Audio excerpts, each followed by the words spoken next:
Hello, আসসালামু আলাইকুম viewers. Good evening সবাইকে। কেমন আছেন সবাই? ঈদ মুবারক সবাইকে। আজকে আমি ভিউয়ার্স আমাদের কোরবানির ঈদ স্পেশাল বিফ ভুনাটা করব, আর আমাদের লেটকা খিচুড়ি। অনেক দিন খাওয়া হয় না, লেটকা খিচুড়ি রান্না করব দুপুরের জন্য।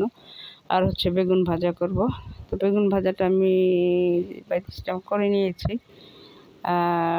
এখন আমি কুরবানির মাংসের মতো যে স্পেশাল মাংসটা ভুনা করতে হয় সেটা আমি মাখিয়ে বসাবো। তো আমরা জানি যে সবাই কুরবানির মাংসটা আমরা মাখিয়েই বসাই, অনেকে আবার বাগার দিয়ে বসায়। তো আমরা স্পেশালি মাখিয়ে বসাই। তো মাংসটাকে নিয়ে যে ধুয়ে টুয়ে ভালো করে রেডি করে আপনার আদা বাটা, রসুন বাটা, পেঁয়াজ বাটা, ধনের গুঁড়া, হলুদের গুঁড়া, মরিচের গুঁড়া, জিরার গুঁড়া, দারচিনি, এলাচি, তেজপাতা, গোলমরিচ সব কিছু দিয়ে মাখিয়ে আমি এই যে বসিয়ে দিয়েছি। ফুটানো পানি দিয়ে বসিয়ে দিয়েছি। আমি অবশ্য কয়েকটা আলুও দিয়েছি। আলুটা দুই একটা, খুব বেশি না, মাত্র একটা আলু কেটে দিয়েছি টুকরা করে, তো একটু ভালো লাগে। তো আমি সেদ্ধ বসিয়ে দিয়েছি 5 মিনিট। আমি একদম ফুল আঁচে জাল করে দেন আমি যে মিডিয়াম লো হিটে সেদ্ধ হওয়ার জন্য দিয়ে দিয়েছি।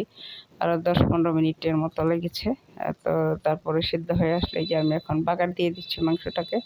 কেউ চাইলে বাগার দিতেও পারেন, নাও দিতে পারেন। তা কুরবানির মাংস এমনিতে একটা টেস্ট আছে, বাগার না দিলেও চলে। তা যেহেতু এটা আমাদের কিনে আনা মাংস, সেই জন্য আমি একটু বাগার দিয়ে নিচ্ছি। বাগার দিলে আমাদের কাছে ফ্লেভারটা ভালো লাগে। তো এই জন্য আমি চুলাতে প্যান বসিয়ে তেলটা দিয়ে পরিমাণ মতো তেল দিয়ে একটু আদা বাটা, রসুন বাটা আর পেঁয়াজ কুচি দিয়ে এই যে দেখুন হয়ে আসলে মাংসটা ঢেলে দিলাম।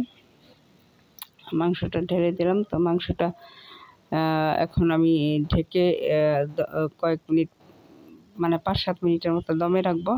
দমে রেখে দেন আমি একটু ভাজা জিরার গুঁড়া আর একটু ওই কী বলে শাহি গরম মশলার গুঁড়াটা দিয়ে দিব।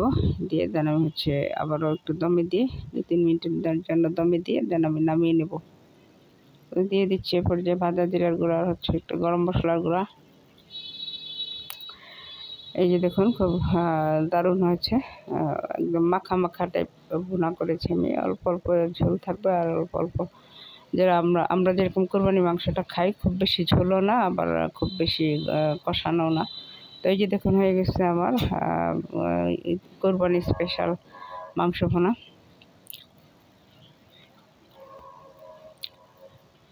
বিফ ভুনা, এই যে খুব ইয়াম্মি লাগছে দেখতে ভিউয়ার্স।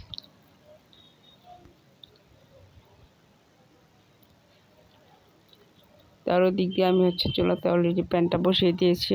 আজকে লেটকা খিচুড়ি রান্না করবো আমরা, যেটা একদম আমরা খুব মানে রেয়ার খাই না, খুবই কম খাই। তো আজকে একটু দিনটা বাদলা, সেই জন্য সবাই বলছে যে লেটকা খিচুড়ি দিয়ে গরুর মাংস ভুনা খাবে। তাই আমি চুলাতে প্যান বসিয়ে পেঁয়াজ কুচিয়ে আর কি বলে দারচিনি, এলাচি দিয়ে দিলাম। আর একটু পেঁয়াজ কুচিটা হয়ে আসলে দিলাম আদা বাটা, রসুন বাটা দিয়ে দিলাম, একটা তেজপাতা দিয়ে দিলাম। তারপরে দিয়ে দিলাম হলুদের গুঁড়া, পরিমাণ মতো হলুদের গুঁড়া, মরিচের গুঁড়া, ধনের গুঁড়া, জিরার গুঁড়া সব কিছু দিয়ে একটু মশলাটা নেড়েচেড়ে মিশিয়ে নিচ্ছি, একটু কষিয়ে নেবো। অল্প পরিমাণে একটু পানি দিয়ে দিলাম যেন আবার পুড়ে না যায়, এবং পরিমাণ মতো একটু লবণও দিয়ে দিলাম। তো আর আমি যে ডালগুলো দিয়ে রেখেছিলাম জড়িয়ে, ডালগুলো দিয়ে এখন মশলাতে একটু কষিয়ে নেব। অনেকে অনেকভাবে লেটকা খিচুড়ি রান্না করে ভিউয়ার্স, আমরা আমাদের স্টাইলে রান্না করি।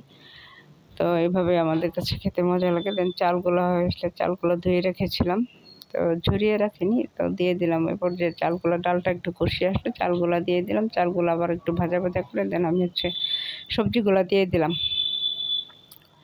সবজিগুলো দিয়ে এখন নেড়েচেড়ে মিশিয়ে আমি একদম 5 মিনিটের মতো ফুল আছে আমি একটু নেড়েচেড়ে নিব। নেড়েচেড়ে কষিয়ে আসলে একটু ভাজা ভাজা হয়ে আসলে দেন আমি যে দিয়ে দিলাম ফুটানো পানি দিয়ে এখন ঢেকে 10 মিনিট মিডিয়াম হিটে করব। ঢেকে দিলাম। 10 মিনিট পরে যে দেখুন আমার খিচুড়িটা ফুটে এসছে। এখন আমি পর্যায়ে কয়েকটা কাঁচামরিচ দিয়ে দেবো। ধনেপাতা ছিল, শেষ হয়ে গেছে, তো এই জন্য ধনেপাতাটা দিতে পারলাম না, দিলে একটু বেশি টেস্ট হতো। তো এই যে ফাইনালি আমার এই যে দেখুন এখন নেড়েচেড়ে আমি মিশিয়ে নিচ্ছি আবার একটু। দেন আমি দিয়ে দিব